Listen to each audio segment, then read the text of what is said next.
Welcome to the AI Research Roundup. I am Alex, and today we're looking at a paper from the Papers with Code trending list for the upcoming 2025 International Conference on Machine Learning that introduces a new method for graph processing that's up to 2,455 times faster than current state-of-the-art techniques.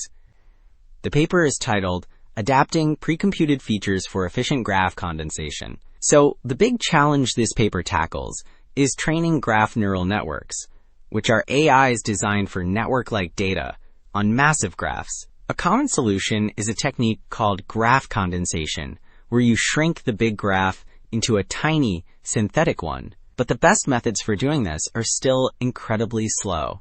This paper proposes a new two-stage approach that completely skips the slow parts.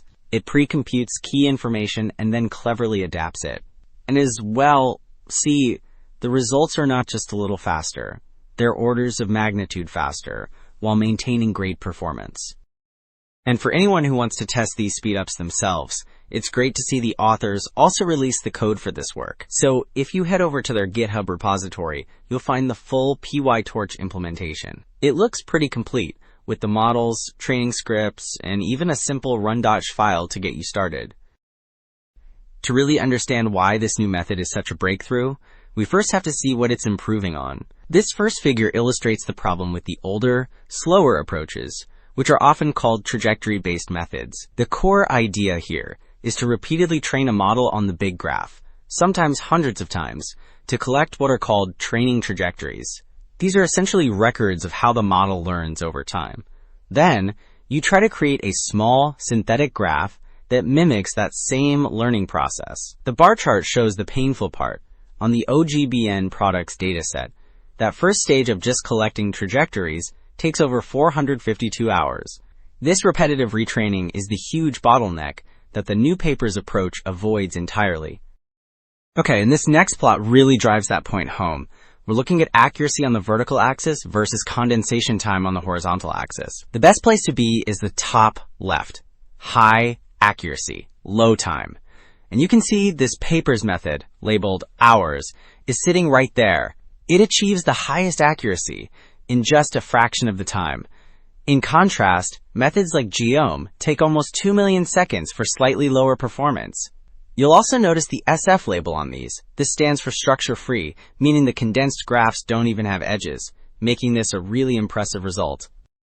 So how does this new method, called graph condensation, via a precompute-then-adapt approach, or GCPA, achieve that massive speedup? This diagram lays out the whole pipeline. It starts with the precomputation stage. First, in the structure-based step on the left, it performs neighbor aggregation. This is basically where each node gathers information from its connected neighbors to understand its local structure. Then, in the semantic-based step, it groups nodes by their class, samples a few from each class, and merges their information to create condensed, synthetic nodes. The second stage is adaptation. Here, a small neural network fine-tunes these new synthetic features, pushing different classes apart to improve separation, while also making sure nodes within the same class don't become identical, which maintains diversity. This two-step process is what makes it so fast. Alright, so to prove this new method works, the researchers tested it on a wide range of standard datasets. This table shows the stats for those datasets, which are split into two types, transductive and inductive. Now, transductive learning is where the model can see the features of all the data during training, while inductive learning is more challenging. The model has to generalize to completely new, unseen data. And you can see the scale here is huge, from small graphs like Cora to massive ones like OGBN products, with over 2 million nodes and 61 million connections. That massive scale is exactly where the huge speedup we saw earlier becomes so critical.